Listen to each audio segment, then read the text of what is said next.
The fluorescent lights of Chicago Memorial's emergency room buzzed with their usual intensity, casting a harsh white glow over the controlled chaos below. Dr. Maya Sullivan stood at the nurse's station, her dark hair pulled back in a messy bun, stray strands framing a face that showed the exhaustion of a 14-hour shift. Her scrubs, originally navy blue, now bore the stains of coffee, antiseptic, and what she hoped was just saline solution. "Bed 7 needs another round of antibiotics," she said to Nurse Jackie, without looking up from the chart in her hands. Her pen moved swiftly across the page, her handwriting the practiced scrawl of someone who'd written thousands of prescriptions. "And tell the family in bed 12 that yes, their son will survive eating 3 gummy vitamins instead of 2. It's not an overdose, it's a Wednesday." Jackie snorted, her 50-something face crinkling with amusement. "You should have seen the mom's face when you told her that. I saw it. That's why I walked away before I said something I'd regret." Maya signed the chart with a flourish and grabbed her lukewarm coffee from the counter. The ceramic mug, a gift from her med school roommate, read, "I'm here to save your ass, not kiss it," in bold letters. She took a sip and grimaced. Cold coffee was still coffee. The ER doors burst open with their characteristic whoosh, and Maya didn't even glance up. This was Chicago Memorial, located in the heart of downtown. The doors opened every 3 minutes like clockwork, bringing everything from heart attacks to hangnails, genuine emergencies, to people who thought a paper cut warranted an ambulance. "We've got incoming!" shouted Marcus, one of the paramedics Maya actually respected. His voice carried an edge of urgency that made her look up. 32-year-old male, collapsed during a business meeting. Witnesses report he was clutching his chest. Possible MI. Maya was moving before her brain fully processed the information. Myocardial infarction, a heart attack, in someone 32 years old. Not impossible, but not common either. She mentally ran through the possibilities. Congenital defect, drug use, extreme stress, underlying condition. The stretcher came through the doors, and Maya got her first look at the patient. Even unconscious, the man commanded attention. His suit probably cost more than her monthly rent. Charcoal grey, perfectly tailored, now disheveled from the medical intervention. His dark hair was cut with precision, though now mussed from the oxygen mask strapped to his face. High cheekbones, strong jaw, the kind of face that probably graced business magazines. But what struck Maya most was how young he looked, despite the obvious stress lines around his eyes. "Get him to trauma 2, Maya ordered, falling into step beside the stretcher. "What's his name?" "Dominic Ashford," said a breathless woman in a pencil skirt and blouse, jogging alongside them on heels that clicked against the linoleum. Her phone was pressed to her ear, and she looked like she might vomit or pass out herself. "He's the CEO of Ashford Industries. He was in the middle of presenting to the board when he just went down." Maya barely registered the information. CEO, janitor, didn't matter. They all bled the same red. How long was he unconscious? Maybe 20 seconds. He came to, but he was disoriented. Kept trying to stand up and finish his presentation. Of course he did. Maya had seen the type before. Workaholics who'd rather die at their desks than admit they needed help. "Any medical history we should know about?" The assistant hesitated, her manicured fingers tightening on her phone. I don't know. He doesn't share that kind of information." "Great," Maya muttered. Going in blind was always fun. They wheeled Dominic into the trauma bay, and Maya's team descended like a well-oiled machine. Monitors were attached, IV lines started, the oxygen mask adjusted. Maya pulled out her stethoscope and listened to his heart, her face a mask of concentration. Strong, steady rhythm, not irregular. That was good. "Heart rate is 98, called out resident Kim from the monitors. "Blood pressure 140/95, elevated but not critical." Maya moved to check his pupils, responsive, equal. She pressed her fingers against his wrist, feeling his pulse. "Mr. Ashford, can you hear me? I'm Dr. Sullivan." His eyes fluttered open, and Maya found herself looking into irises the color of steel, grey with flecks of blue, sharp and assessing even in his current state. For a moment he just stared at her, his brow furrowing as if he was trying to place her in some mental filing system. "Where?" His voice was rough, scratchy from the oxygen mask. "Chicago Memorial Hospital. You collapsed during a meeting. Do you remember what happened?" He tried to sit up, and Maya placed a firm hand on his shoulder, pushing him back down. He was stronger than she expected, his muscles tensing under her palm, but she'd wrestled with combative patience before. A sick CEO was nothing compared to a drunk guy on PCP. "I need to get back," Dominic said, his voice gaining strength.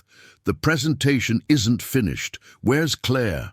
"I'm here, Mr. Ashford." The assistant appeared at the edge of the trauma bay, wringing her hands. "Tell them I'll be back in 10 minutes. Reschedule for—" "You're not going anywhere," Maya interrupted, her tone brooking no argument. She'd perfected this voice over years of dealing with difficult patients, firm, clear, utterly unmovable. "You collapsed. You're staying here until I figure out why." Dominic's eyes snapped to hers, and she saw the moment his confusion shifted to irritation. His jaw tightened, and when he spoke, his voice carried the crisp authority of someone used to being obeyed.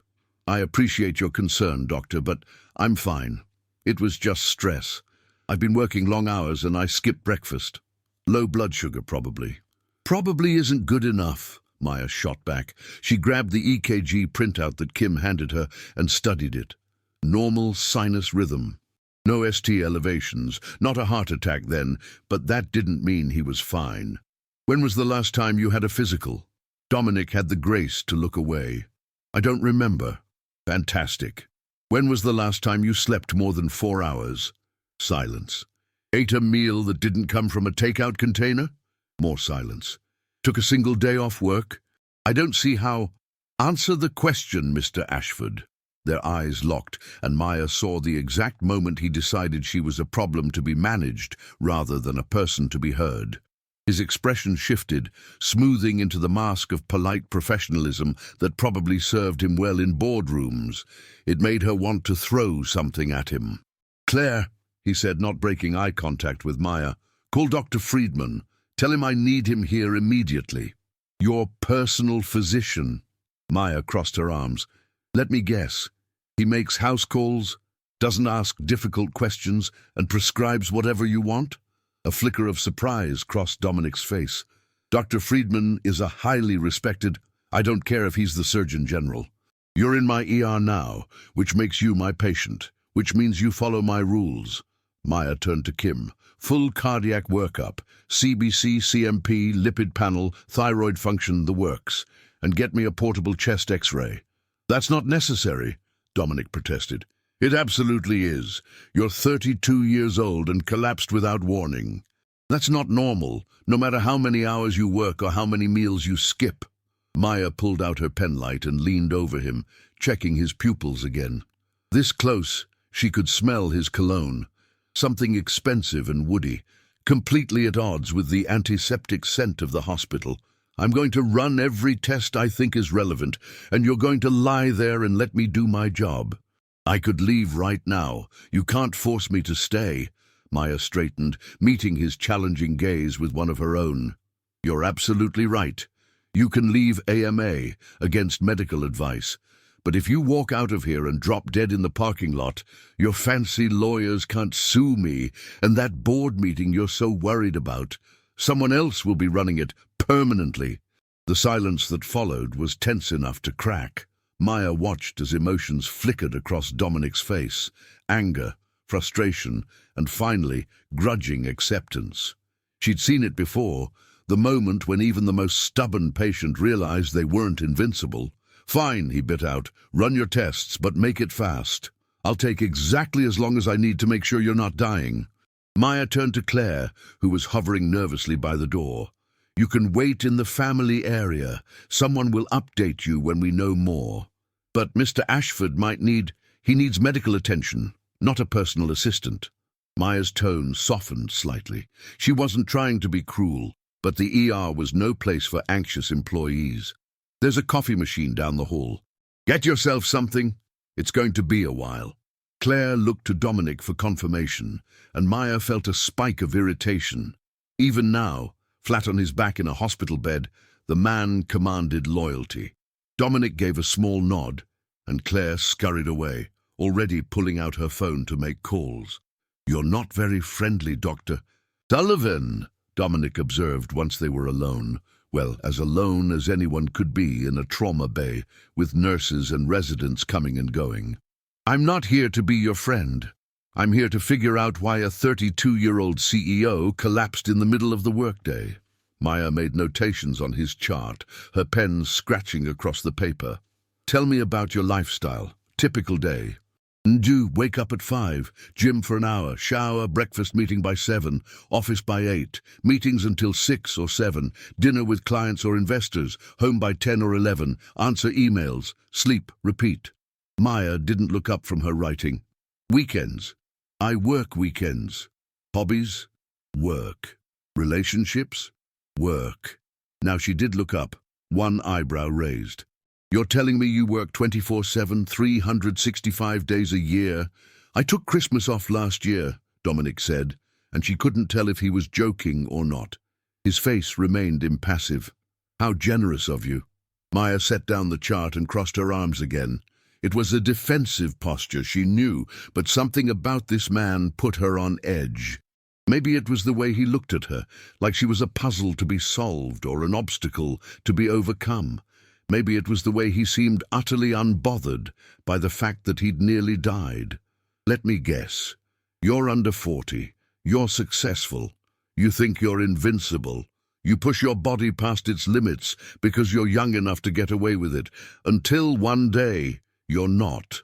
Is this the part where you lecture me about work-life balance?" His tone was dry, almost amused. "Because I've heard it before. And clearly you didn't listen."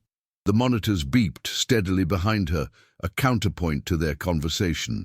"Your body just gave you a warning, Mr. Ashford. You can either listen to it or you can ignore it and see what happens. But I promise you, the next warning will be worse." Something shifted in his expression, a crack in that polished exterior. For just a moment, Maya saw exhaustion there, bone deep and profound. Then it was gone, replaced by that same cool control. "I don't have the luxury of slowing down," he said quietly. "I have 10,000 employees depending on me, investors, shareholders, contracts worth millions of dollars. If I stop, everything stops. If you die, everything stops anyway." Maya's voice was gentler now. She'd seen this before too, the weight of responsibility crushing someone who didn't know how to ask for help. But unlike stopping, dying is permanent. Before Dominic could respond, Kim returned with a portable X-ray machine. "Ready when you are, Dr. Sullivan." Good. Let's see what we're dealing with." Maya stepped back, pulling on a lead apron. "Mr. Ashford, this will just take a moment. Try not to move." As the X-ray machine hummed to life, Maya found herself studying her patient. Dominic Ashford lay still, his eyes fixed on the ceiling, his hands clenched at his sides. He looked like a man bracing for impact, waiting for bad news he already knew was coming. Maya had been a doctor long enough to recognize the signs of someone running from something. Usually, it was themselves. The X-ray finished, and Kim wheeled the machine away to process the images. Maya stepped back to the bedside, checking the monitors one more time. Everything looked stable, but stable didn't mean healthy. "How long will this take?" Dominic asked. "As long as it takes." "That's not an answer. It's the only one I have." Maya pulled up a stool and sat down, meeting his eyes. "I know you're used to getting immediate results, Mr. Ashford, but medicine doesn't work on a business timeline. Your body is telling us a story, and I need to read all the chapters before I can tell you how it ends. Poetic, practical." She leaned forward slightly. "What scared you?" "Excuse me?"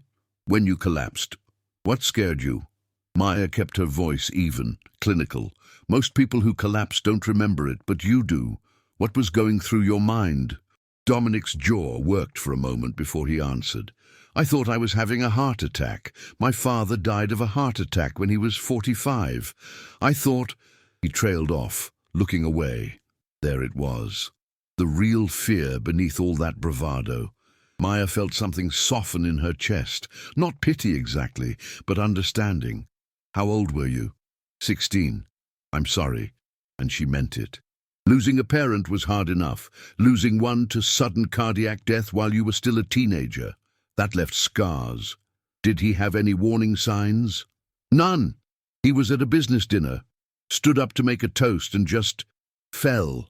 Dominic's voice was flat, emotionless, but Maya heard what he wasn't saying. They said later that he'd had high blood pressure, high cholesterol, that he should have been on medication, but he never went to the doctor, never took the time. And now you're following in his footsteps. I'm not... Dominic stopped himself, his hands unclenching and then clenching again. I'm aware of the irony, Dr. Sullivan. You don't need to point it out. Actually, I think I do. Maya stood, her stool scraping against the floor. Because from where I'm standing, you're doing exactly what your father did. Working yourself to death, ignoring your health, assuming you have time to fix it later. And maybe you do. Maybe these tests will come back clean, and I'll send you home with orders to eat better and sleep more, and you'll ignore me just like you've ignored every other doctor who's tried to help you. Or maybe... She paused, letting the weight of the word hang between them. Maybe we'll find something. And maybe you'll finally realize that you're not invincible. The silence that followed was heavy. Dominic stared at her, his expression unreadable, and Maya wondered if she'd pushed too hard. She had a bad habit of that, getting too invested, saying too much, letting her frustration show when patients refused to help themselves. But she'd rather be too honest than not honest enough. You're very blunt, Dominic finally said. You're very stubborn. I've been told that before. I bet you have. Maya's phone buzzed in her pocket, probably another patient, another emergency. The ER never stopped. Look, Mr. Ashford, I'm not trying to be your enemy here. I'm trying to help you, but I can only do that if you let me. I'm letting you run your tests. That's a start. She pulled out her phone and glanced at the screen. Room 9 needed her, possible appendicitis. I'll be back when we have results. Try to relax. Relaxing isn't really my strong suit. I'm shocked. Maya allowed herself a small smile. Just stay put. Don't pull out any IVs, and resist the urge to call your assistant every 5 minutes. Doctor's orders. She was halfway to the door when his voice stopped her. Dr. Sullivan? Maya turned back. Yes? Thank you. The words seemed to cost him something, coming out stiff and awkward, like he wasn't used to saying them. For caring, even though you don't know me. Something in her chest tightened. Maya gave him a nod, not trusting herself to speak, and walked out of the trauma bay. As she headed toward room 9, stripping off her gloves and reaching for a new pair, she found herself thinking about Dominic Ashford, about the exhaustion in his eyes and the fear he tried so hard to hide. About a 16-year-old boy watching his father die and growing up determined not to make the same mistakes while making them anyway. You okay? Jackie asked as Maya passed the nurse's station. Yeah, just another day in paradise. Maya grabbed a new chart and forced herself to focus. Dominic Ashford was just another patient. Another stubborn, self-destructive patient who probably wouldn't listen to a word she said. But something told her this case was going to be different. She just wasn't sure if that was a good thing or not. 3 hours later, Maya stood in the small office adjacent to the ER, staring at Dominic Ashford's test results on her computer screen. Behind her, the coffee maker gurgled its last drops into a pot that had been sitting there since 6 in the morning. The coffee would taste like battery acid, but she needed the caffeine. The numbers on the screen told a story, and it wasn't a good one. Cardiac enzymes were normal, no heart attack, which was a relief. The chest X-ray showed clear lungs, no masses, no fluid. But his blood pressure was consistently elevated. His cortisol levels were through the roof, and his iron levels were low enough to explain the fatigue he probably thought was just normal tiredness. The man was running on fumes and stress, his body cannibalizing itself to keep up with the demands he placed on it. Maya rubbed her eyes, feeling the grit of exhaustion behind her lids. She'd been on shift for 17 hours now, and her own body was starting to protest. But unlike Dominic Ashford, she knew when to listen to it. Usually. Knock, knock. Jackie poked her head into the office. Your CEO is asking for you. Again. That's the 4th time in an hour. Tell him I'll be there when I'm there. I did. He didn't like it. Jackie's expression was somewhere between amused and exasperated. He tried to bribe me with tickets to some charity gala, box seats apparently. Maya snorted. What did you say? I told him I'd rather stick needles in my eyes than spend an evening with rich people in uncomfortable shoes. Jackie grinned. His assistant looked like she might faint. Claire seems nice, just in over her head. Maya printed out the results and stood, stretching until her back cracked. All right, let's go deliver the news. They walked back into the ER proper, weaving through the organized chaos. A child was crying in room 4, probably getting stitches. Room 7 had a drunk guy singing off-key. Room 11 had an elderly woman who'd fallen and broken her hip. Just another Tuesday night at Chicago Memorial. Dominic was sitting up in bed when Maya pushed through the curtain of Trauma Bay 2. Someone, probably Claire, had brought him his laptop, and he was typing away with 2 fingers, the IV line in his arm making the movement awkward. He'd also somehow acquired his phone, which sat on the bedside table, screen lit up with what looked like 50 unread messages. Mr. Ashford, what part of rest was unclear? Maya grabbed the laptop and closed it with more force than necessary. I'm resting. I'm just doing it productively. Dominic reached for the computer, but Maya held it out of reach. Doctor. Sullivan, I have 3 calls I need to make and 2 contracts that need my signature by midnight. And I have test results that need your attention more. Maya set the laptop on the counter, well away from the bed, and pulled up her stool. She held up the printed papers. Want the good news or the bad news first? His expression tightened. There's bad news? There's always bad news. That's why I led with asking which you wanted first. Maya crossed her legs and studied him. In the harsh hospital lighting, he looked older than 32. The lines around his eyes were more pronounced, and there was a grayness to his skin that had nothing to do with the fluorescent bulbs. Good news, you didn't have a heart attack. Your heart is structurally sound, no blockages, no arrhythmias. Whatever your genetics gave you, it wasn't your father's heart condition. She watched relief wash over his face, genuine and unguarded. For a moment, he looked young again, vulnerable in a way that made her chest tighten. That's good, he said quietly. It is. But, Maya leaned forward. Your blood pressure is 150/98. That's stage 2 hypertension.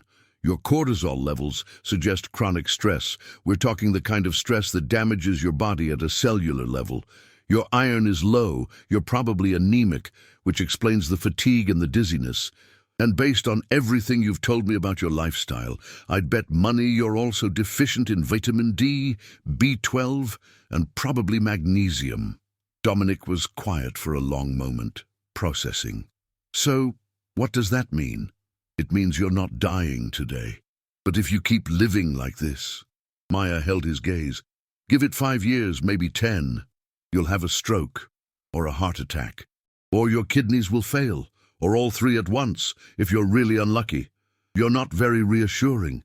I'm not trying to reassure you. I'm trying to scare you. Maya stood and began pacing, her hands moving as she talked, a habit from medical school she'd never broken. Your body is a machine, Mr. Ashford, and like any machine, if you run it too hard without maintenance, it breaks down. Right now you're held together with stress hormones and stubbornness, but that only works for so long. So what do you suggest? His voice was carefully neutral, but she could hear the frustration underneath. This was a man who solved problems by throwing money or willpower at them. Neither would work here. Diet changes. Exercise that isn't just aggressive cardio to blow off steam. Sleep. Real sleep, not 4 hours of checking your phone between nightmares. Stress management. Maybe therapy. Maya ticked off each item on her fingers. And medication. I'm prescribing you something for the blood pressure and iron supplements for the anemia. Non-negotiable. I don't take medication. You do now. Dr. Sullivan, Mr. Ashford. Maya stopped pacing and faced him directly. I understand that you're used to being in control. I get it. You run a billion-dollar company. You make decisions that affect thousands of people. You're the boss. But in this room, I'm the boss. And I'm telling you that if you don't start taking care of yourself, you won't live to see 40. The words hung in the air between them, stark and uncompromising. Maya watched Dominic's jaw work, watched him struggle between his pride and his fear. She'd pushed hard, maybe too hard, but sometimes that was what it took. Fine, he said finally. I'll take the medication. I'll try to adjust my schedule. You'll do more than try. Maya pulled out her prescription pad and began writing. I want you to follow up with a cardiologist within the week. I'll give you a referral, and I want you back here in 2 weeks for a blood pressure check. If it's not down, we're adjusting your medication. 2 weeks. I'm traveling to Tokyo next week for nothing, because you're not cleared to fly. Maya ripped off the prescription and held it out. Long flights increase your risk of blood clots, and with your blood pressure, I'm not taking that chance. Reschedule. Dominic stared at her like she'd just told him the world was flat. I can't reschedule. This deal has been in the works for 6 months. Then send someone else. There is no one else. I'm the CEO, and you'll still be the CEO if you wait 2 weeks. Maya's patience was wearing thin. She'd delivered this same lecture to 100 stubborn men who thought they were invincible, and Dominic Ashford was no different. What's more important, a business deal or your life? That's not a fair question. Life isn't fair, but it's the question you need to answer. Maya pulled out her phone and checked the time. Almost midnight. Her shift had ended 3 hours ago, but she'd stayed to see this through. Look, I'm going to be blunt with you one more time. You came into my ER because your body gave out. That's a gift, a warning that you still have time to change. Most people don't get that. My father didn't get that. Dominic's eyes sharpened. Your father? Maya hadn't meant to say that. She never talked about her father with patience. It was unprofessional, too personal, but the words were out now, and Dominic was looking at her with something that might have been understanding. Massive coronary at 53, she said quietly. Dropped dead in the middle of his law firm. He was working on a case, arguing with opposing counsel on the phone. Just gone. She swallowed hard, pushing down the grief that still rose up sometimes, even after 8 years. He always said he'd slow down after this case, after this trial, after this client. He never did, and I never got to say goodbye. The trauma bay was quiet except for the steady beep of the heart monitor and the distant sounds of the ER. Dominic was watching her with an expression she couldn't quite read, something softer than his usual controlled mask. I'm sorry, he said. Me too. Maya cleared her throat and straightened her shoulders, pulling her professional armor back into place. My point is, you have a choice, he didn't. You can keep going the way you're going and hope you get lucky. Or you can make changes now, while you still can. It's not glamorous, it's not easy, but it's worth it. Before Dominic could respond, the curtain swept aside and Claire rushed in, her phone pressed to her ear and her expression frantic. Mr. Ashford, thank God. The board is in an uproar. Thomas Brennan is trying to call an emergency meeting to discuss your condition. He's saying you're unfit to lead the company. Claire was talking a mile a minute, her words tripping over each other. And the Times got wind of your collapse somehow. They're asking for a statement, and the stock dropped 2 points in after-hours trading. Claire, Dominic's voice cut through her panic like a knife. Breathe. The assistant sucked in a breath, her face pale. Sorry, Mr. Ashford, There's a lot happening, and I didn't know what to tell anyone, and tell them I'll be back in the office tomorrow morning." "No, he won't," Maya interjected. Both Dominic and Claire turned to look at her. Claire seemed confused. Dominic looked annoyed. "Dr. Sullivan, I appreciate everything you've done, but I'm discharging you, but you're not going back to work tomorrow. Or the next day." Maya crossed her arms. "You need rest, real rest, at least 48 hours of doing nothing more strenuous than walking to the bathroom." "That's not possible." "Make it possible." "Dr. Sullivan, you don't understand the position I'm in." "I understand perfectly. You think you're indispensable. You're not." Maya's voice was sharp now, her exhaustion fraying her usual professional patience. "But you know what is indispensable? Your health, your life, everything else. The company, the deals, the board meetings, all of it can wait." "Easy for you to say," Dominic shot back. "This isn't your company on the line. No, it's your life on the line, which last I checked is slightly more important." They glared at each other, the tension thick enough to cut with a scalpel. Maya could feel Claire's discomfort radiating from the corner of the room, but she didn't break eye contact with Dominic. This was a battle of wills, and she'd be damned if she backed down first. "Mr. Ashford," Claire said tentatively, "maybe Dr. Sullivan has a point. If you're not, well, I'm fine." "You collapsed," Maya reminded him flatly. "That's the opposite of fine." "It was a momentary. It was a warning. Listen to it." Dominic's hands clenched on the hospital blanket. Maya could see the war playing out behind his eyes. Pride versus fear, control versus surrender. She'd seen it before in patients like him, alpha personalities who'd rather die than admit weakness. "What if?" Claire said suddenly, both of them turning to look at her. The assistant seemed surprised by her own boldness, but pressed on. "What if we brought the work to you? You could rest at home, and I could bring you the essentials. Nothing strenuous, just the absolute necessities." "No," Maya said at the same time Dominic said, "That could work." Maya's eye twitched. "That defeats the entire purpose of rest." "It's a compromise," Dominic countered. "I rest at home, handle only critical matters, delegate everything else. Everyone wins, except your health." "Dr. Sullivan."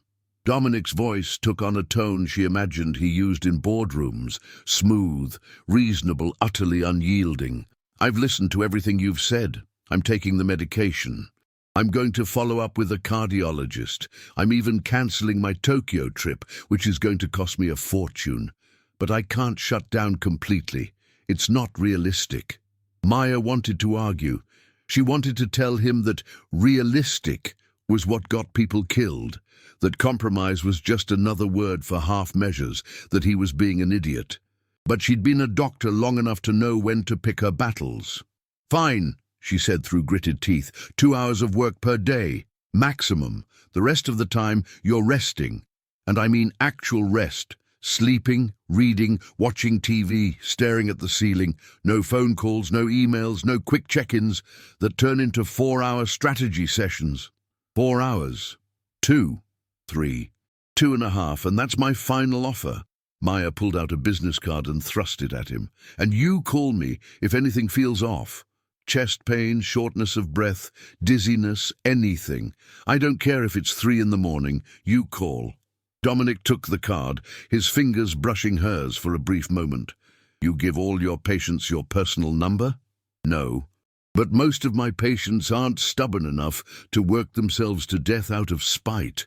Maya grabbed his chart and began filling out discharge paperwork. "Claire, do me a favor. Make sure he actually rests. If he breaks the 2.5-hour rule, you have my permission to sedate him." Claire's eyes went wide. I don't think I can. I'm joking. Mostly."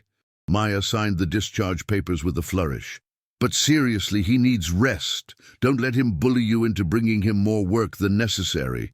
"I don't bully," Dominic protested. Both Maya and Claire looked at him with identical expressions of disbelief. "Okay, I occasionally employ firm encouragement. Right, and I occasionally perform brain surgery in my spare time." Maya handed him the papers. You're free to go once the nurse removes your IV. Pick up your prescriptions tonight. There's a 24-hour pharmacy 2 blocks south. Start the blood pressure medication in the morning, the iron supplements with food. And remember, 2.5 hours of work, then rest. I heard you the first 3 times. Good. Then you'll have no excuse when you inevitably ignore my advice. Maya grabbed her coffee mug from the counter. Empty now, she'd drunk it without realizing, and headed for the curtain. Good luck, Mr. Ashford. Try not to end up back here. She was almost out when his voice stopped her again. Dr. Sullivan. Maya paused, but didn't turn around. Yes, you're a good doctor. Something warm bloomed in her chest, unexpected and unwelcome. Maya pushed it down ruthlessly. Dominic Ashford was a patient, nothing more. The fact that he was attractive and stubborn and had eyes that saw too much was irrelevant. I know, she said lightly. That's why they pay me the big bucks. She heard him laugh, a short, surprised sound that humanized him in a way his earlier control hadn't. Then she pushed through the curtain and walked away, her footsteps echoing on the linoleum. Jackie was waiting at the nurse's station, her eyebrows raised. So, did Prince Charming survive your bedside manner? He's not Prince Charming. He's a workaholic with a death wish. Maya tossed Dominic's chart into the completed pile. I give him a week before he's back here. Want to bet on it? No, because I'd win, and taking your money feels unfair. Maya grabbed her bag from under the desk and slung it over her shoulder. I'm clocking out. If anyone needs me, tell them I died. Will do. Get some sleep, Maya. That's the plan. Whoa. But as Maya walked out of the hospital into the cool Chicago night, she found herself thinking about Dominic Ashford, about the fear in his eyes when he'd talked about his father, and the determination in his voice when he'd insisted on working, about the way he'd thanked her, awkward and genuine. She wondered if he'd actually follow her advice. Probably not. Men like him never did. Maya pulled out her phone and ordered a rideshare, too tired to walk to the train station. As she waited on the sidewalk, watching the city lights blur in the distance, she made a mental note to follow up on Dominic's case, just to make sure he showed up for his cardiologist appointment, just to make sure he was okay. Professional courtesy, she told herself, nothing more. The rideshare pulled up, and Maya climbed in, giving her address in a voice rough with exhaustion. As they pulled away from the hospital, she leaned her head against the window and closed her eyes. Tomorrow, she'd forget all about Dominic Ashford and his steel-grey eyes, and his stubborn refusal to take care of himself. Tomorrow. Tonight, she was too tired to do anything but sleep. Maya's apartment was a modest one-bedroom in Lincoln Park, close enough to the hospital that she could walk to work when the weather was decent. The rent ate up half her paycheck, but it was worth it for the exposed brick walls and the tiny balcony that overlooked a tree-lined street. She decorated it with second-hand furniture and plants she kept forgetting to water, creating a space that felt lived in and warm, despite its size. She slept for 11 hours straight, waking up at 2 in the afternoon with her hair in knots and drool on her pillow. Glamorous. After a shower that lasted long enough to empty the hot water tank, and a breakfast that was really more of a lunch, scrambled eggs, toast, and enough coffee to wake the dead, Maya felt almost human again. She had the next 2 days off, a rare luxury in the ER rotation, and she planned to spend them doing absolutely nothing productive. Her phone buzzed as she was settling onto the couch with her second cup of coffee and a mystery novel she'd been trying to finish for 3 months.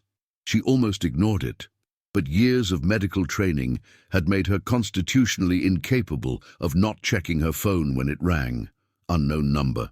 Maya frowned and answered. Dr. Sullivan. Dr. Sullivan, this is Claire Patterson, Mr. Ashford's assistant. We met last night at the hospital. Maya sat up straighter, her book sliding off her lap. Is everything okay? Did something happen? No, Mr. Ashford is fine. Well, relatively fine. He's resting at home like you instructed. Claire's voice was harried, like she was walking quickly while talking. Actually, that's why I'm calling. Mr. Ashford would like to retain your services as his personal physician during his recovery period. Maya blinked. I'm sorry, what? He wants to hire you, to oversee his care, make sure he's following doctor's orders, monitor his condition, that sort of thing. Claire said it like it was the most natural thing in the world. He's prepared to pay you $5,000 per day, plus expenses. Oh, the coffee mug slipped from Maya's fingers, landing on the couch cushion and soaking into the fabric. She barely noticed. $5,000 per day? Yes. He understands you have obligations at the hospital, of course, but he was hoping you could spare a few hours each day to check on him, perhaps morning and evening visits, whatever works best with your schedule. Maya's brain was struggling to process this. $5,000 per day. That was more than she made in a week at the hospital, more than some people made in a month. It was an obscene amount of money for what amounted to babysitting a stubborn CEO. Ms. Patterson, Claire, please. Claire! Maya stood up, pacing across her small living room. I appreciate the offer, but I'm an emergency room physician. I don't do house calls. What Mr. Ashford needs is a primary care doctor or a concierge physician. I can give you some referrals. He specifically asked for you. Claire's voice dropped slightly, taking on a conspiratorial tone. Between you and me, Dr. Sullivan, you're the first doctor who's ever gotten through to him. He actually took his medication this morning without arguing. That's unprecedented. Maya felt a flicker of satisfaction at that, which she immediately squashed. I'm glad he's following medical advice, but that doesn't mean I'm qualified to be his personal physician. I work in emergency medicine. I stitch up knife wounds and restart hearts. I don't manage chronic conditions. Please. Now Claire sounded desperate. The board meeting is in 3 days, and if Mr. Ashford isn't at full capacity, Thomas Brennan is going to push for a vote of no confidence. Mr. Ashford needs to be healthy and sharp and present, or everything he's built is going to fall apart. And I know, he won't take care of himself unless someone makes him. You made him listen last night. You can make him listen now. Maya pinched the bridge of her nose, feeling a headache starting behind her eyes. This was a terrible idea. She had no business getting tangled up in corporate drama and stubborn CEOs who didn't know when to stop. She should say no, give Claire a list of concierge doctors, and go back to her book and her coffee and her blissfully uncomplicated life. I'll think about it, she heard herself say. Really? Claire's relief was palpable. Oh, thank you, Dr. Sullivan, thank you so much. Can I give you Mr. Ashford's address? Maybe you could stop by this evening, just to check on him? I haven't agreed to anything yet. I know, but just in case. Claire rattled off an address in the Gold Coast, one of Chicago's most expensive neighborhoods. Of course, Dominic Ashford lived in the Gold Coast, probably in a penthouse with floor-to-ceiling windows and furniture that cost more than her car. Maya wrote down the address on the back of a takeout menu, her handwriting cramped and irritated. If, and this is a big if, I decide to take this on, it's temporary. Just until Mr. Ashford is stable enough to manage on his own. A week, maybe 2, that's it. Absolutely. Whatever you think is best. Claire sounded like she'd just won the lottery. Oh, and Dr. Sullivan, thank you, really. You have no idea what this means. After they hung up, Maya stood in the middle of her living room, staring at the address on the takeout menu. $5,000 per day. For a week, that would be $35,000. Enough to make a serious dent in her student loans, enough to finally get her car fixed properly instead of just patching it together with duct tape and prayers. Enough to breathe a little easier at the end of each month. But it wasn't about the money, or at least it shouldn't be. Maya thought about Dominic Ashford lying in that hospital bed, fear flickering behind his controlled expression. She thought about her father, who'd worked himself to death because nobody had forced him to stop. She thought about all the patients she'd seen over the years who'd ignored their health until it was too late. "Damn it," she muttered. She was going to do it. She was going to check on Dominic Ashford, make sure he wasn't killing himself with work, and try to keep him alive long enough to learn how to take care of himself. And if she happened to pay off a chunk of her student loans in the process, well, that was just a bonus. Hey, if you're enjoying this story so far, do me a favor. Hit that subscribe button, smash that like, and drop a comment rating this story from 0 to 10. And let me know where you're listening from. I love hearing from viewers all over the world. Your support keeps these stories coming. Now back to Maya and Dominic.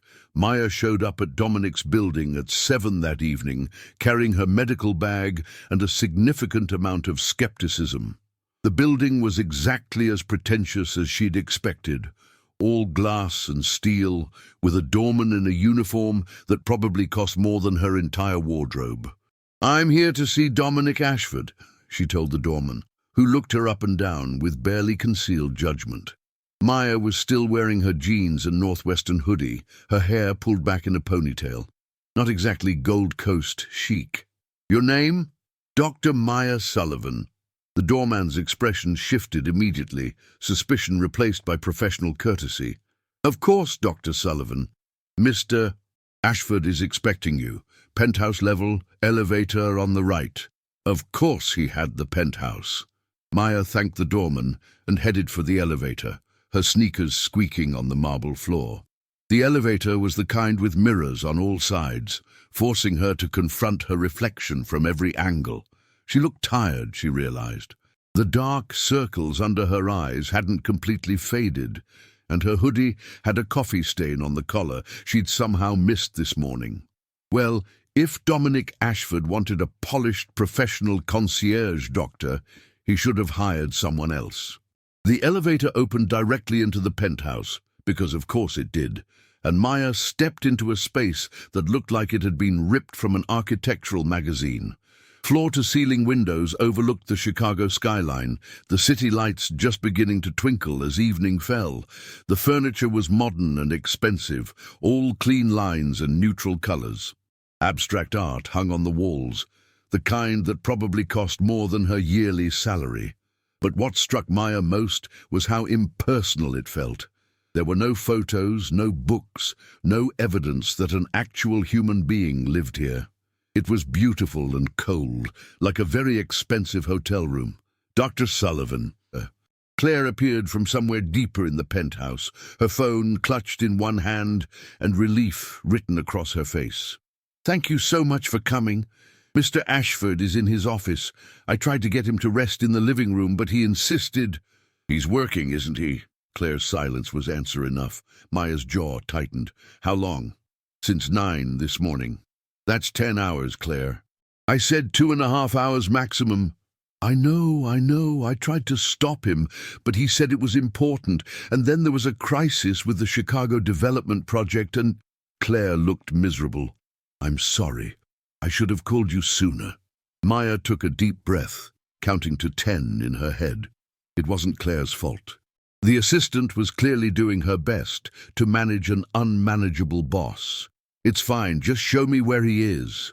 Claire led her through the penthouse to a home office that was somehow even more impressive than the living room. Bookshelves lined one wall, filled with business texts and what looked like first editions of classic literature. A massive desk dominated the space, its surface covered in papers, a laptop, and 3 separate monitors. And behind that desk sat Dominic Ashford, looking exactly like a man who'd been working for 10 straight hours, despite collapsing from exhaustion the night before. He'd changed out of his hospital clothes into dark slacks and a white button-down, with the sleeves rolled up, revealing strong forearms. His hair was slightly mussed, like he'd been running his hands through it. He was on the phone, his voice low and intense, as he discussed something about construction permits and zoning laws. Maya walked right up to the desk and hung up the phone. Dominic looked up, startled, his hand still extended toward the now silent device. "What?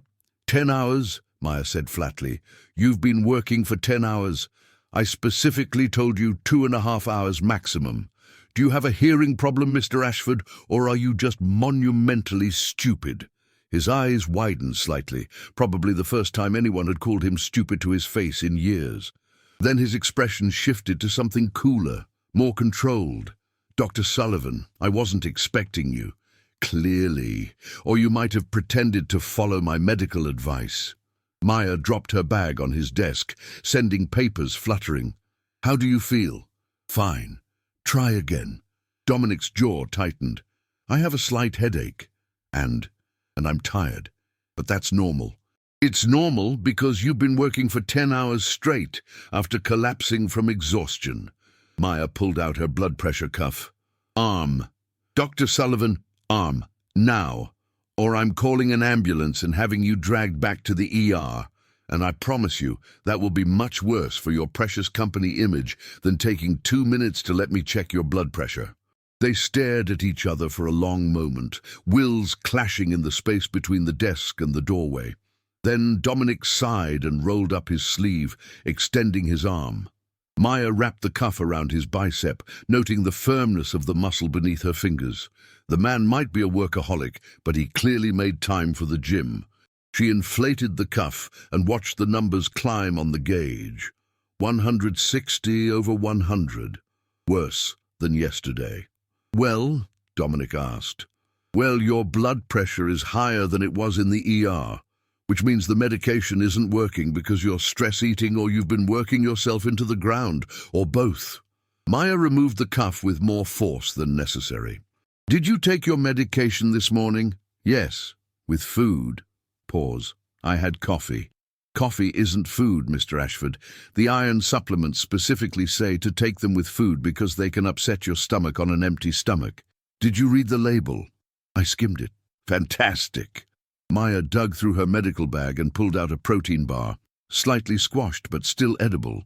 "Eat this now." "I'm not hungry." "I don't care. You need food in your stomach, and I'm guessing you haven't eaten anything substantial today." She thrust the protein bar at him. "Eat, or I'm calling that ambulance." Dominic took the protein bar with visible reluctance, unwrapping it like it might explode. "You're very bossy, and you're very bad at following instructions. We all have our flaws." Maya perched on the edge of his desk, her legs dangling. From this angle she could see the exhaustion etched into his face, the dark circles under his eyes, the tension in his shoulders. "What part of you need rest was confusing?" "The part where the company I've spent 10 years building is in crisis mode." Dominic took a bite of the protein bar and chewed mechanically. "Thomas Brennan is actively trying to stage a coup. The Chicago development project hit a snag with the city council. 3 major investors are getting nervous because of yesterday's collapse. I can't just ignore all of that and take a nap." "You can and you should." Maya crossed her arms. "What good is saving your company if you're dead?" "That's dramatic. That's realistic. Your body is telling you to slow down, and you're ignoring it again." She leaned forward slightly. "Look, I get it. You've built something important. People depend on you. The pressure is immense. But here's the thing. There will always be another crisis, always another fire to put out, another problem to solve. If you don't learn to step back, you'll burn out. And burnout doesn't just mean you're tired. It means your body starts shutting down." Dominic was quiet, chewing the protein bar with a thoughtful expression. Finally, he said, "Claire told me about your father. I'm sorry." Maya's defenses went up immediately. "I didn't tell you that story so you could feel sorry for me. I told you so you'd understand what's at stake." "I know. But I'm sorry anyway." He finished the protein bar and crumpled the wrapper in his fist. He was a lawyer? Corporate law? 100-hour weeks? High-stress cases? Clients who demanded everything? Maya looked away, focusing on the Chicago skyline beyond the windows. He was brilliant, everyone said so, but he was also absent.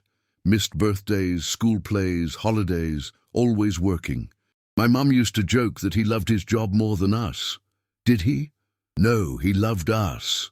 He just didn't know how to show it in any way that didn't involve working himself to death to provide for us.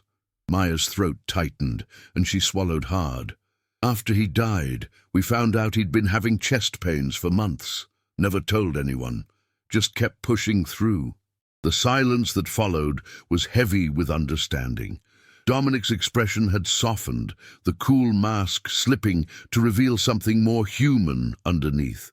"I don't want to end up like him," he admitted quietly, "but I don't know how to be anything else." "Then learn." Maya met his eyes. "That's why I'm here. Claire called me this afternoon and asked me to be your personal physician during your recovery. I told her I'd think about it. And I'm going to do it, but with conditions." Maya held up a finger. "1, you actually follow my advice.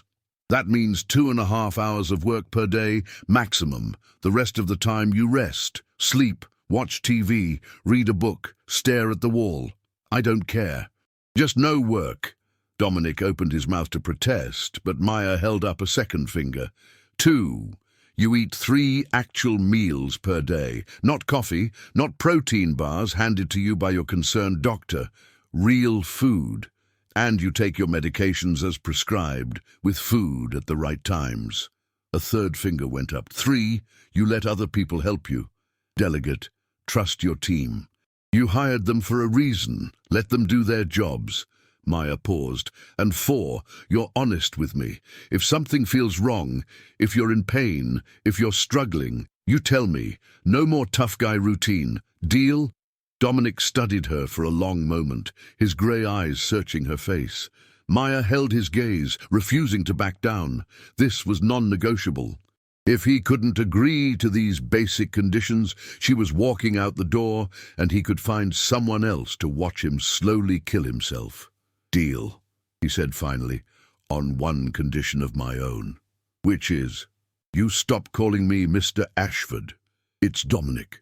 He stood, extending his hand across the desk. "If we're going to do this, we should at least be on a first-name basis." Maya looked at his outstretched hand, then up at his face.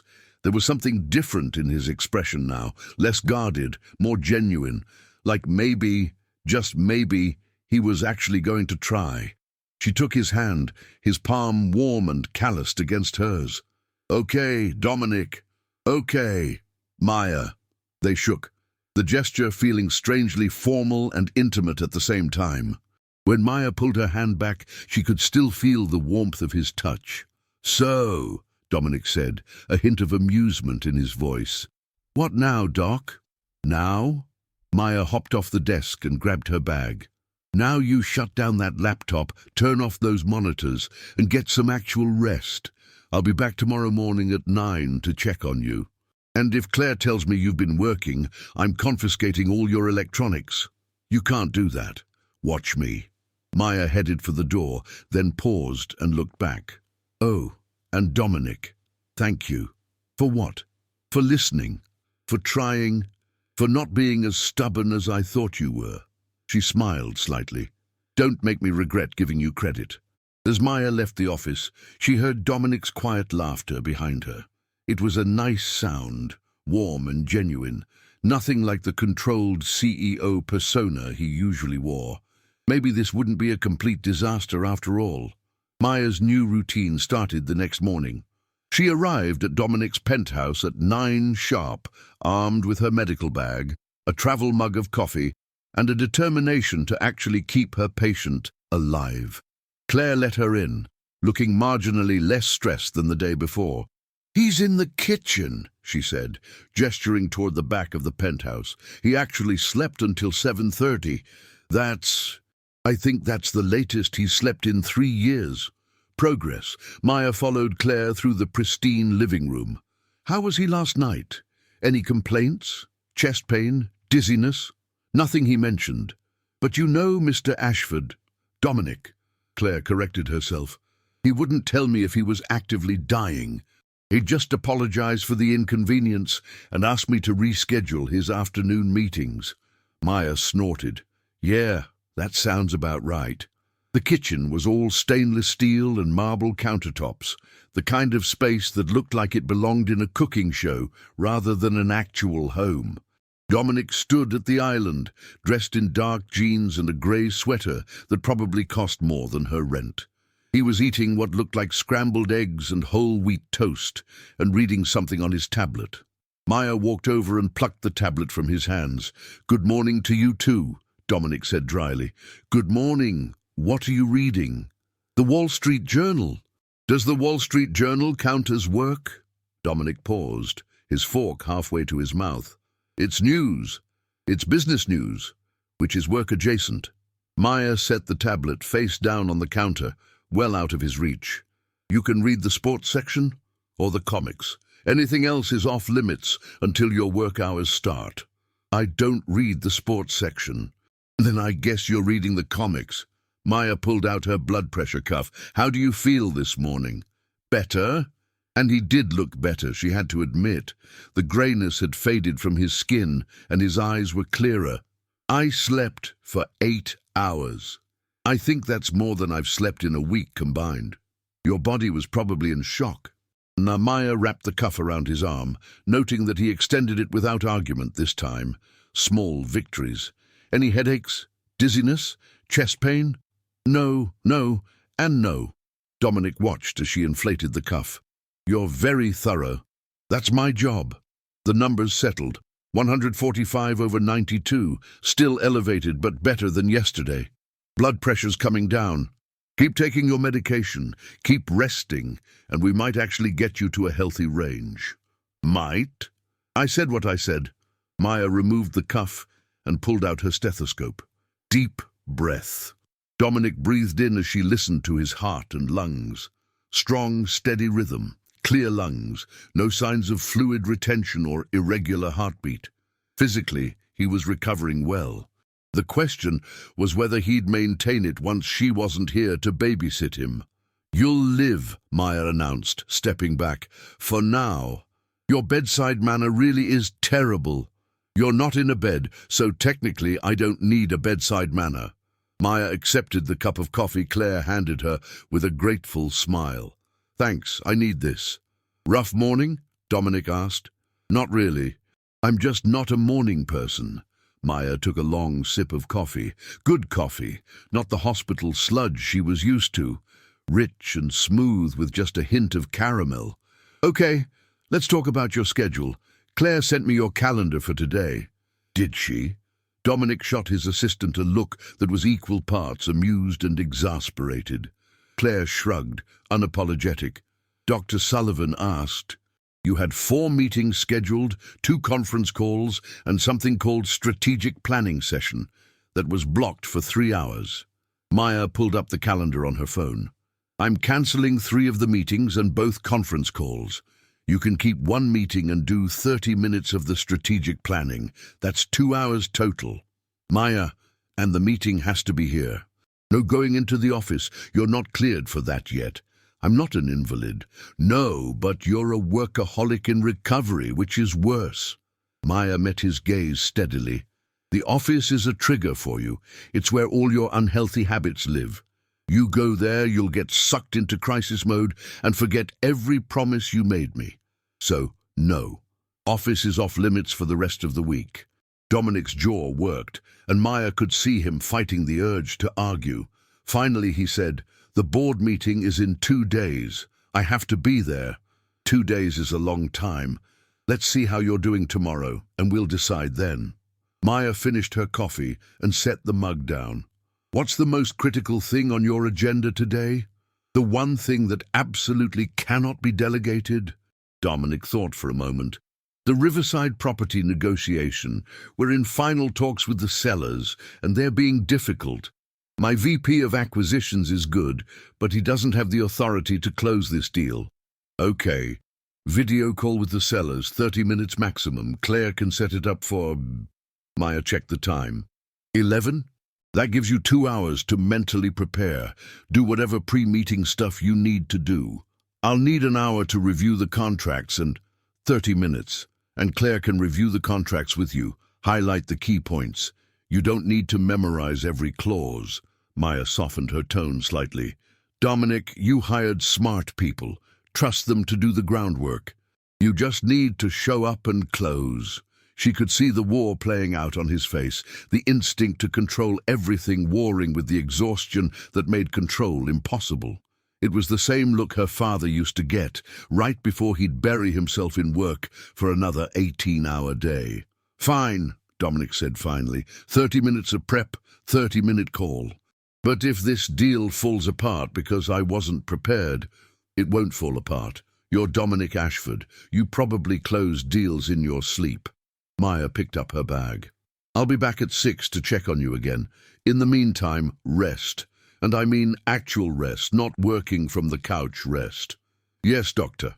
There was a hint of amusement in his voice that made Maya's lips twitch. "I'm serious, Dominic. I know, that's what makes it funny." Maya rolled her eyes and headed for the door, Claire trailing behind her. "Dr. Sullivan?" Claire's voice was quiet as they reached the elevator. "Thank you. He's actually listening to you. I don't think he's ever listened to anyone before. He's listening because he's scared," Maya said gently. "That fear will fade eventually, and that's when the real work begins, when he feels better and starts thinking he doesn't need to be careful anymore." She pressed the elevator button. "Keep an eye on him. Text me if anything seems off." "I will." Claire hesitated, then added, "He likes you, you know." Maya's hand froze on her bag strap. "What?"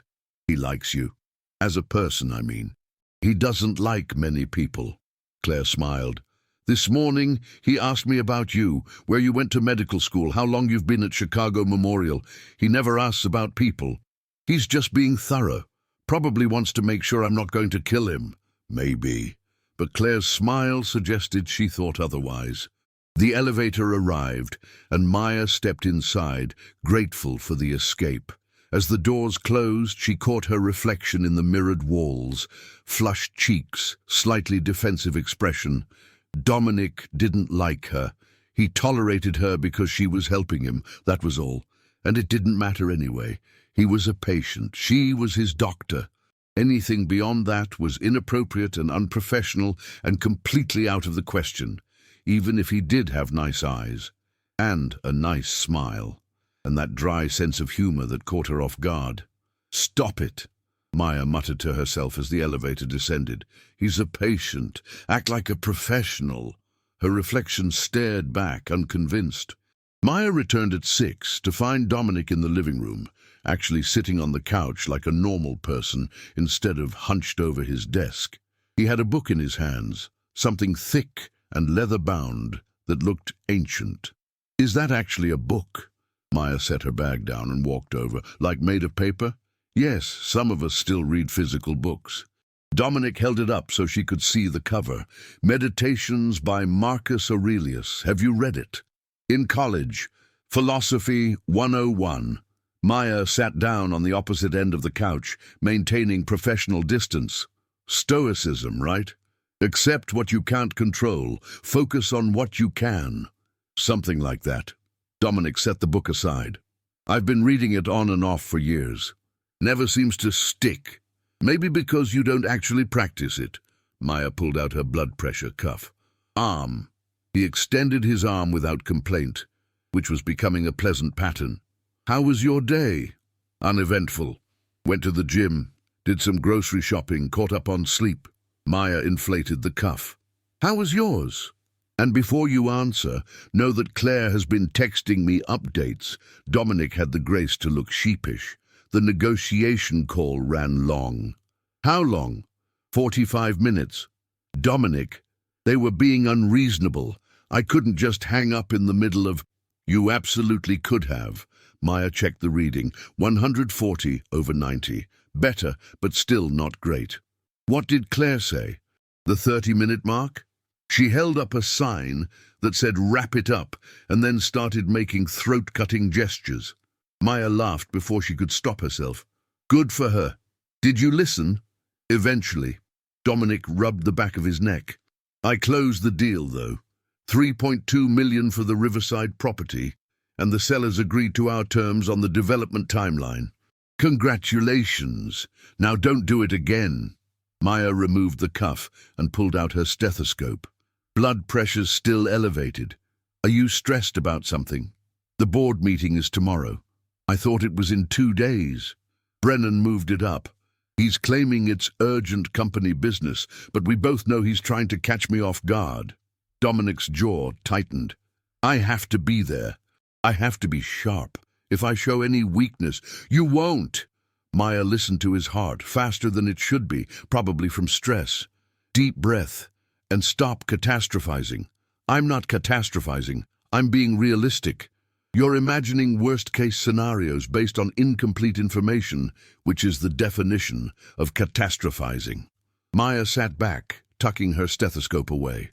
Tell me about this Brennan guy. What's his deal? Dominic leaned back against the couch, his expression darkening. Thomas Brennan. He's been on the board since before my father died. Old money, old connections, old ideas about how companies should be run. He didn't think I was ready to take over when I was 22, and he's spent the last 10 years waiting for me to fail so he can say, I told you so. Sounds like a real charmer. He's a parasite, but he's a parasite with influence. Dominic's hands clenched into fists on his thighs. If he gets enough board members on his side, he could force a vote of no confidence, replace me as CEO, dismantle everything I've built. Maya watched the tension radiating through his body, the way his shoulders hunched forward like he was bracing for a blow. This wasn't just about business. This was personal. This was about proving himself, about honoring his father's legacy, about being enough. Can I tell you something? Maya said quietly. That depends on whether it's going to make me feel better or worse. Honestly, I'm not sure. Maya pulled her legs up onto the couch, getting comfortable. When I was in med school, I had this attending physician, Dr. Richard Chen. Brilliant surgeon, terrible human being. He hated residents, especially women residents, thought we were too emotional, too weak, not cut out for surgery. Sounds delightful. Oh, he was a peach. Maya's voice dripped with sarcasm. He spent 2 years making my life miserable, questioning every decision I made, undermining me in front of patients, telling the other attendings I wasn't good enough. I almost quit, multiple times, but you didn't. No, because I realized something. Maya met Dominic's eyes. He wanted me to quit. He wanted me to fail so he could be right about me. And the best revenge, the sweetest victory, wasn't proving him wrong. It was not caring what he thought in the first place. Dominic was quiet for a long moment. That's easier said than done. It really is. I still wanted to punch him in the face on a daily basis. Maya smiled slightly. But here's the thing. You can't control what Brennan thinks or does. You can only control how you show up. And if you show up tomorrow, exhausted, stressed, running on fumes, he wins, not because you're not good enough, but because you didn't take care of yourself. So your advice is to relax and hope everything works out? My advice is to prepare as much as you reasonably can, then trust that you've done enough. Maya leaned forward. You've been CEO for 10 years. You've grown this company exponentially. You've made tough decisions and weathered crises. You know what you're doing. Brennan's just noise. Expensive noise with voting power. Still just noise. Maya stood, slinging her bag over her shoulder. Get some sleep tonight. Actual sleep, not lying in bed worrying about tomorrow. And in the morning you're going to get up, take your medication, eat breakfast, and go into that board meeting knowing you're the best person for this job. Because you are. Dominic stood as well, walking her toward the elevator. You're very good at pep talks. I've had practice. Emergency medicine is 50% medical knowledge and 50% convincing people they're not going to die. Maya pressed the elevator button. Although in your case, it's more like convincing you that taking care of yourself won't make you weak. I don't think it makes me weak. Yes, you do. You think it makes you vulnerable, which, in your mind, is the same thing. The elevator dinged, and Maya stepped inside. But here's a secret, Dominic. Being vulnerable is what makes you human, and humans are a lot harder to tear down than machines. The doors started to close, but Dominic reached out and stopped them. Maya? Yeah? Thank you for all of this. He gestured vaguely, encompassing the medical care and the pep talk, and probably the whole surreal situation they'd found themselves in. I know I'm not the easiest patient. You're not, Maya agreed cheerfully. But you're not the worst either, and you're trying. That counts for something. She let the doors close this time, watching Dominic's face disappear as the elevator descended. Her heart was beating a little faster than it should be, and she told herself it was just the caffeine from all the coffee she'd had today. Just caffeine. Nothing else. Definitely nothing to do with the way Dominic looked at her sometimes, like she was a puzzle he was trying to solve, or the way his voice softened when he said her name, or the way her chest tightened when he smiled that rare, genuine smile. Professional, Maya reminded herself as she walked out into the Chicago evening. You're a professional. Act like it. But as she headed home, she found herself already planning what she'd say to him tomorrow before the board meeting, already worrying about whether he'd actually sleep tonight or lie awake, catastrophizing, already caring more than she probably should about a patient she'd known for less than a week. This was dangerous territory. Maya knew it, but knowing something and doing something about it were two very different things, and right now, standing on a Chicago street corner, waiting for the light to change, Maya wasn't sure she wanted to do anything about it at all. The next morning, Maya arrived at the penthouse at 7:30, earlier than usual, but she wanted to see Dominic before he left for the board meeting. Claire let her in with a worried expression. He's been up since 5, Claire said quietly. I heard him in the gym. Then he was in his office. He says he's fine, but he's not, Maya sighed. Where is he now? Bedroom, getting ready. Maya knocked on the bedroom door, then pushed it open without waiting for an answer. Dominic stood in front of a full-length mirror, adjusting his tie. He wore a charcoal suit that fit him perfectly, emphasizing his broad shoulders and lean frame. He looked every inch the powerful CEO, except for the tightness around his eyes and the slight tremor in his hands as he worked the tie. You're nervous, Maya observed. Dominic's hands stilled.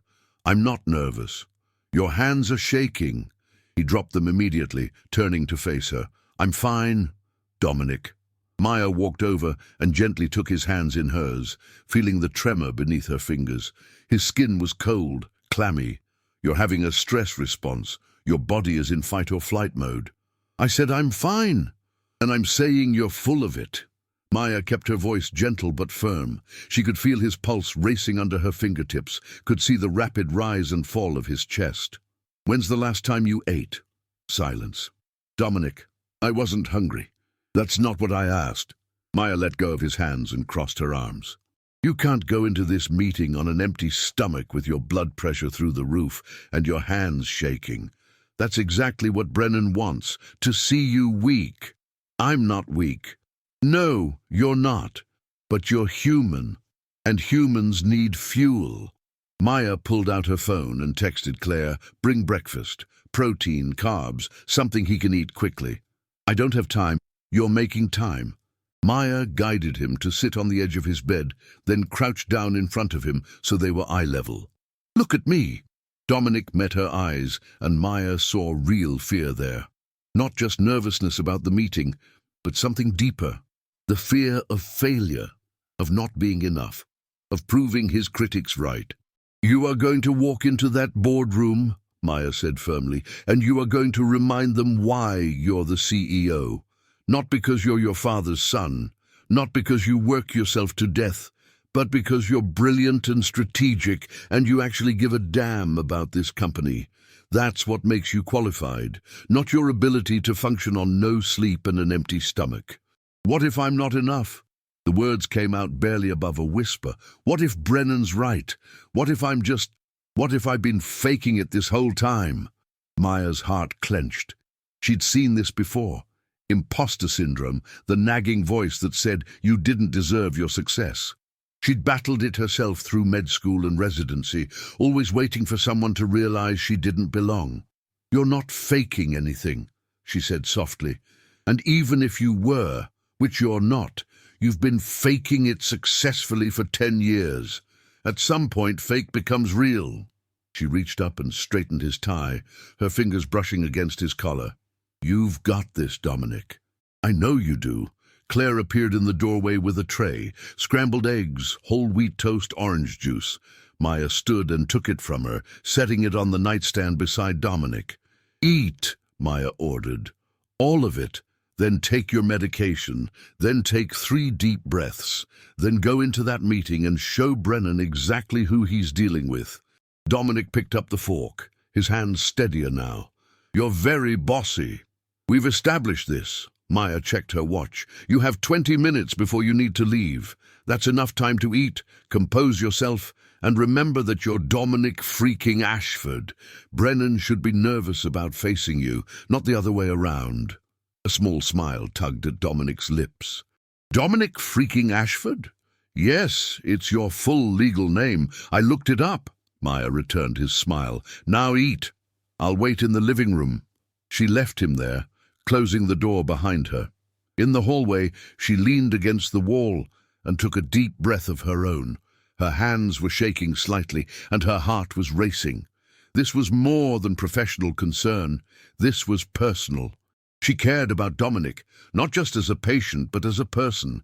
She wanted him to succeed, wanted him to walk into that boardroom and demolish Brennan's objections, wanted him to prove to himself that he was enough, and that scared her more than she wanted to admit. "Dr. Sullivan," Claire's voice pulled her from her thoughts. "Is he going to be okay?" "Yeah." Maya pushed off the wall and walked toward the living room. "He's going to be fine. He just needed a reminder of who he is." "You're good at that. Reminding him, I mean." Claire followed her. "I've never seen him listen to anyone the way he listens to you." Maya didn't know what to say to that, so she just nodded and pulled out her phone, pretending to check her messages. But Claire's words echoed in her mind, mixing with the memory of Dominic's hands in hers, cold and trembling. 15 minutes later, Dominic emerged from the bedroom. He looked composed now, the tremor gone from his hands, his expression calm and confident. The transformation was remarkable, like watching someone put on armor. "Better?" Maya asked. "Better." Dominic grabbed his briefcase from the table by the door. "Thank you, Maya, for everything. Just doing my job." But they both knew it was more than that. "I'll text you when the meeting's over," Dominic said. "Let you know how it went." "You'd better. I have money riding on this." Maya walked him to the elevator, figuratively speaking. "Obviously." The elevator arrived, and Dominic stepped inside. As the doors started to close, he called out, "Maya?" "Yeah?" "Dominic freaking Ashford, I like it. Has a nice ring to it." The doors closed on his grin, and Maya found herself smiling like an idiot in the middle of an empty hallway. She was in so much trouble. Maya spent the next 3 hours trying to distract herself and failing spectacularly. She went to the gym, but couldn't focus on her workout. She tried to read her book, but read the same page 4 times without absorbing a word. She even attempted to meal prep for the week, only to nearly slice her finger open while chopping vegetables because she kept checking her phone. Finally, at 11:30, her phone buzzed. "Dominic, meeting's over. Still CEO." Maya's relief was immediate and overwhelming. She typed back quickly, "Maya, congratulations. How do you feel?" Dominic, "Like I need a nap, but there's a celebration lunch the board insisted on." Maya, "Tell them you have a doctor's appointment." "Because you do. With me, noon, your place." 3 dots appeared, then disappeared, then appeared again. Dominic, "You're serious?" Maya, "Dead serious. You just survived a high-stress situation. I need to check your vitals. Non-negotiable." Dominic, "Fine, but you're explaining to the board why their CEO is ditching them." Maya, "Gladly." When Maya arrived at the penthouse, she found Dominic on the couch, tie loosened, jacket discarded. He looked exhausted but triumphant, like a soldier after winning a hard-fought battle. "Tell me everything," Maya said, dropping her bag and sitting beside him. Closer than she usually did, but she was too relieved to care about professional distance. "Brennan came out swinging. Questioned my judgment, my health, my ability to lead." Dominic's voice was steady, but Maya could hear the underlying emotion. "He had charts showing the stock dip after my collapse. Testimony from concerned employees." the whole production. And I let him finish. Then I pulled up our quarterly reports for the last 3 years, showed 15% growth year over year, highlighted the Chicago development project, the Riverside acquisition, the expansion into sustainable housing, reminded them that under my leadership, we've tripled our valuation and won 6 industry awards. Dominic leaned his head back against the couch. Then I told them about my health situation. Didn't hide it, didn't make excuses, just said I'd been pushing too hard and I was taking steps to fix it. How'd they react? Mixed. Some nodded sympathetically, others looked skeptical. He turned to face her. But the vote wasn't even close. 10-2 in my favor. Brennan and his lapdog were the only dissenting votes. Maya felt a surge of pride that had no business being as strong as it was. I knew you could do it. Did you? Dominic's eyes searched hers. Because I wasn't sure. I was. Maya reached over and squeezed his hand, just briefly, just a moment of connection. You're stronger than you give yourself credit for. His fingers tightened around hers before she pulled away. The air between them felt charged, heavy with something neither of them was ready to acknowledge. Blood pressure, Maya said, her voice slightly too bright as she reached for her bag. Let's see the damage. The reading was higher than she'd like, 155/95, but considering what he'd just been through, it could have been worse. You need to rest now, Maya said firmly. Actual rest. The adrenaline is going to crash soon, and when it does, you're going to feel like you've been hit by a truck. I feel like that already. Then go to bed.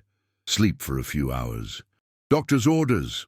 Dominic stood, swaying slightly. Maya grabbed his arm to steady him and found herself pressed against his side, close enough to smell his cologne and feel the warmth radiating from his body. You okay? She asked quietly. Yeah, just tired. But he didn't move away, and neither did she. They stood there for a moment that stretched too long, both of them aware of the boundaries they were dancing around. Then Dominic stepped back, breaking the spell. Thank you, Maya, for everything you've done this week. That's what you pay me for. No. His voice was serious now. You could have checked my blood pressure and left. You could have treated this like any other medical case. But you didn't. You actually cared. That's not something money can buy. Maya's throat tightened. Get some sleep, Dominic. He nodded and headed toward his bedroom, pausing at the doorway. Will you be here when I wake up? The question hung in the air, weighted with more meaning than it should have. Do you want me to be? Maya asked. Yeah, I do. Then I'll be here. 3 hours later, Maya was working on her laptop at Dominic's kitchen island when she heard movement from the bedroom. She looked up to see him emerging, hair mussed, still wearing his dress shirt and pants, but looking significantly more rested. Feel better? She asked. Much. He walked over and peered at her screen. What are you working on? Medical journals. There's a new study on hypertension management in high-stress professionals. Thought it might be useful.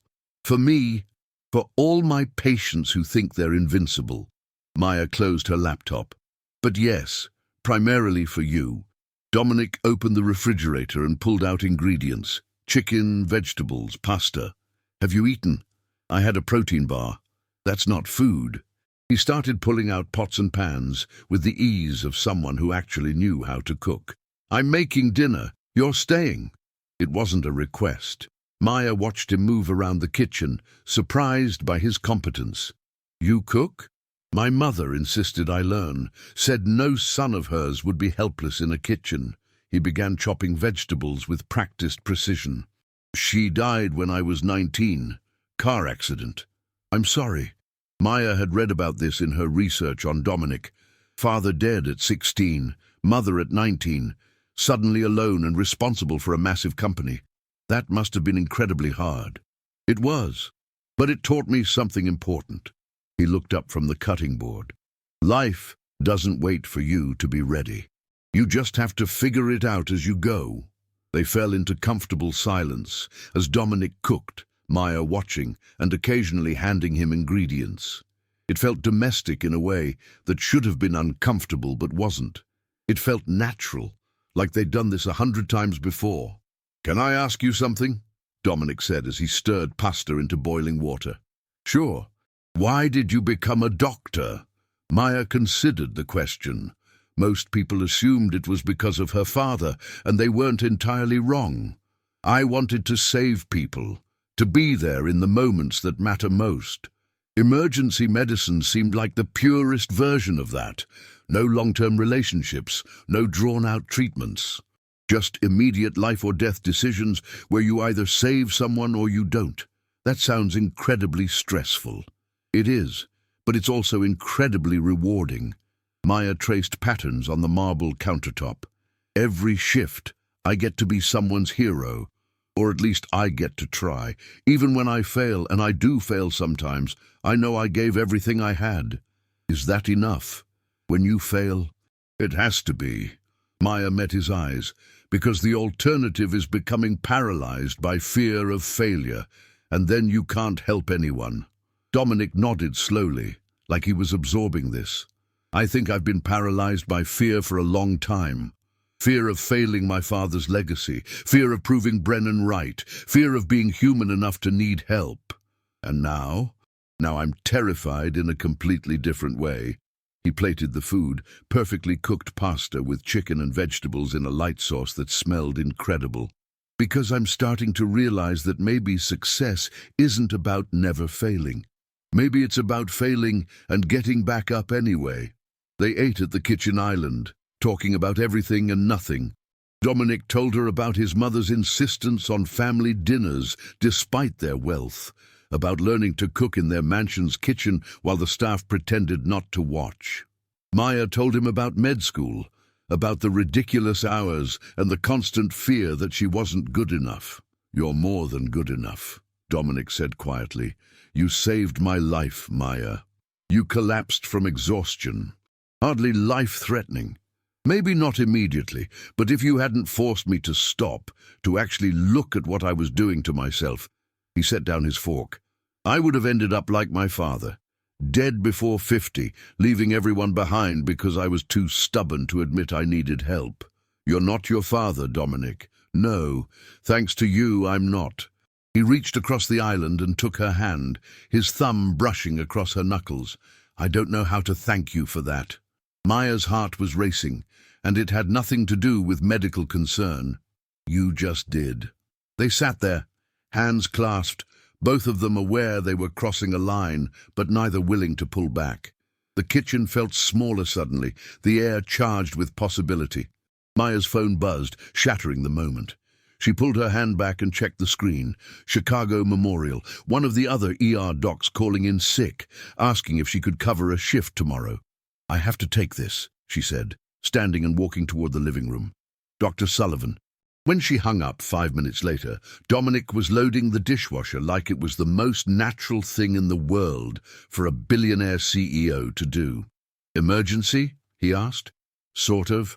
They need me to cover a shift tomorrow. 12-hour day." Maya grabbed her bag. "Which means I should probably head home and get some sleep." "Of course." Dominic dried his hands and walked her to the elevator. "Thank you for today, for being here. That's what you pay me for," Maya said, echoing her earlier words. "We both know it's more than that now." The elevator arrived, and Maya stepped inside before she could do something stupid like agree with him. "Get some rest, Dominic, and actually follow your 2.5-hour work limit tomorrow. I'll know if you don't." "How?" "I have spies everywhere." She grinned. "Claire loves me more than she fears you." The doors closed on his laugh, and Maya sagged against the elevator wall. Her hands were shaking, her heart pounding, her mind replaying the moment he'd held her hand like it was the most important thing in the world. This was bad. This was very, very bad. But as the elevator descended and Maya stepped out into the Chicago night, she couldn't bring herself to regret it. Not yet, anyway. 2 weeks passed in a blur of medical checks, stolen conversations, and increasingly blurred professional boundaries. Dominic's blood pressure stabilized. He started sleeping 7 hours a night. He even took a full weekend off, a first in his tenure as CEO. And through it all, Maya found herself looking forward to her visits to the penthouse more than she wanted to admit. It was Thursday evening when everything changed. Maya arrived at 7 to find the penthouse dark, except for the city lights streaming through the windows. No Claire, no sounds of Dominic working in his office. "Dominic!" she called out, a flutter of concern in her chest. "Out here." She followed his voice to the balcony, where Dominic stood at the railing, looking out over Chicago. The wind ruffled his hair, and he'd loosened his tie, hands shoved in his pockets. He looked contemplative, almost peaceful. "Everything okay?" Maya joined him at the railing, the cool evening air raising goosebumps on her arms. "I did something today." Dominic didn't look at her, his eyes fixed on the skyline. "Something I should have done years ago." "What's that?" "I promoted 3 people to VP positions, divided up my responsibilities, gave them real authority, not just titles." He finally turned to face her. "I'm not going to be CEO who does everything anymore. I'm going to be the CEO who trusts his team." Maya felt pride swell in her chest. "Dominic, that's amazing." "It's terrifying," he corrected, "but also liberating."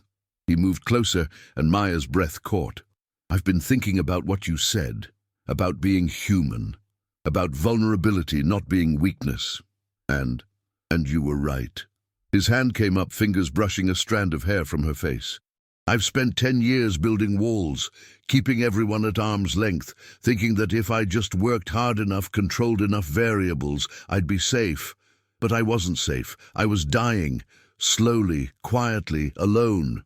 "You're not alone anymore," Maya said softly. "No, I'm not." His thumb traced her cheekbone, and Maya leaned into the touch before she could stop herself. "Maya, I need to tell you something." "Dominic, I know this is complicated. I know you're my doctor, and there are rules and boundaries and a dozen reasons why this is a bad idea." His eyes searched hers, intense and vulnerable. "But I can't keep pretending I don't feel this, that I don't think about you constantly, that you haven't completely turned my world upside down." Maya's heart was hammering so hard she was sure he could hear it. "I think about you too," she admitted. "More than I should. More than is professional or appropriate or—" He kissed her. It was gentle at first, tentative, giving her every opportunity to pull away. But Maya didn't pull away. She leaned in, her hands finding his chest, feeling his heart racing under her palms. The kiss deepened, years of loneliness and fear melting away in the warmth of connection. When they finally broke apart, both breathing hard, Dominic rested his forehead against hers. "I should officially fire you as my doctor," he murmured. "Probably a good idea." Maya's hands were still on his chest, not quite ready to let go. "Consider yourself fired." "Okay." She kissed him again, softer this time. "But I'm still monitoring your blood pressure." He laughed against her lips. "Deal." They spent the next hour on the balcony, talking about everything they'd been holding back.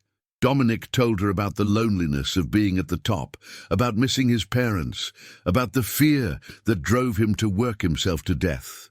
Maya told him about the pressure of the ER, about choosing to save strangers because she couldn't save her father, about being terrified of letting someone in because everyone she loved seemed to leave. "I'm not going anywhere," Dominic said, pulling her closer against the evening chill. "You'd better not.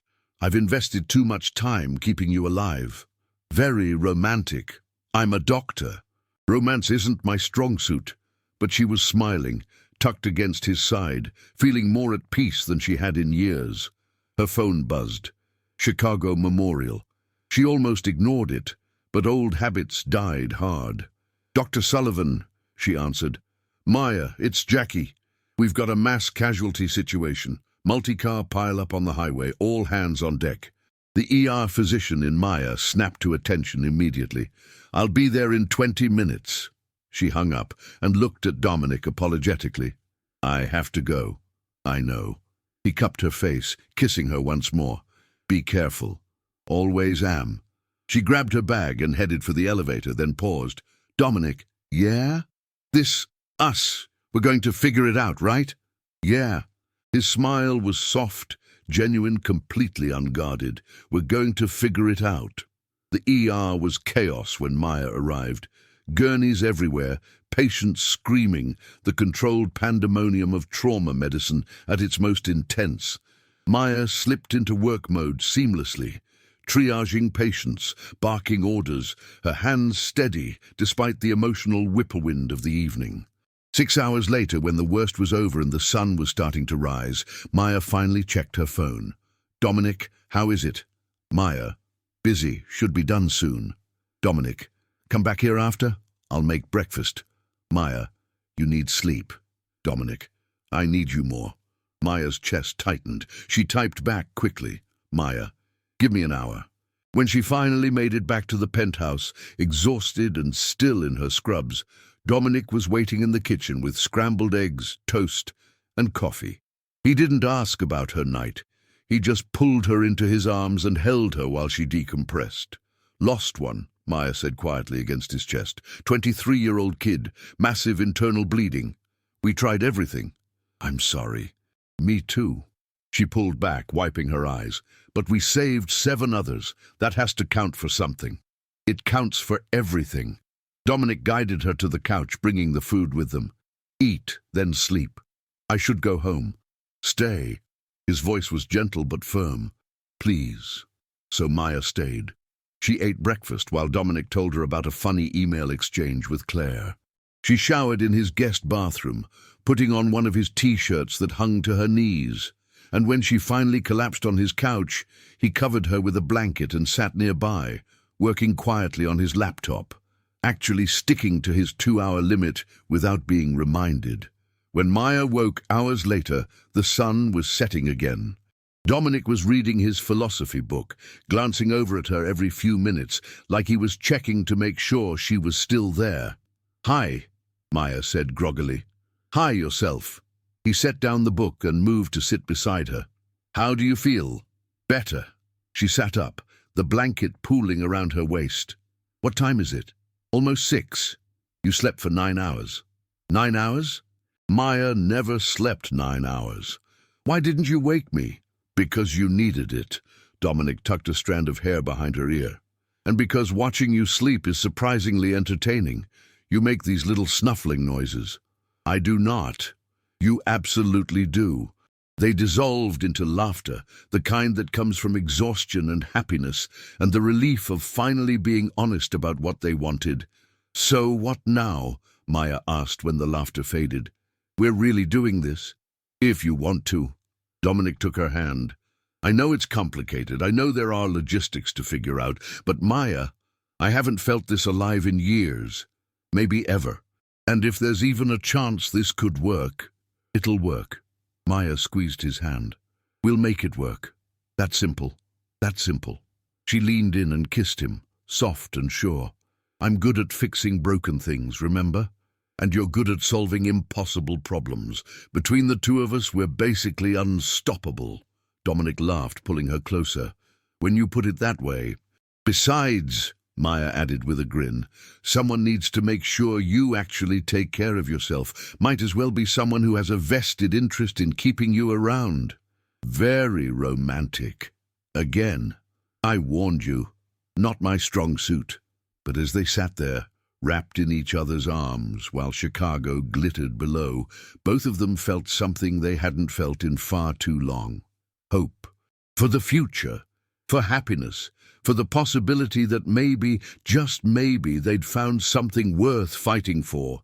And if Dominic's blood pressure reading the next morning was the best it had been in years, well, Maya would take credit for that too. 3 months later, Maya walked into the penthouse to find it transformed. Candles everywhere, soft music playing, and Dominic in the kitchen, wearing an apron that said, "Kiss the cook." "What's all this?" she asked, setting down her bag. "Celebrating." He came over and kissed her thoroughly. 3 months since you saved my life. 3 months since you fired me as your patient. 3 months since you became the best thing that ever happened to me. "You're so cheesy," Maya said, but she was smiling. "You love it." "I really do." She wrapped her arms around his neck. "I love you." It was the first time either of them had said it. The words hung in the air for a moment, precious and vulnerable. "I love you too," Dominic said, his voice rough with emotion. "So damn much." They kissed again, deeper this time, until the timer on the oven beeped and Dominic reluctantly pulled away. "Dinner's ready," he said, "and before you ask, yes, I stayed within my work limits today. Yes, I took my medication.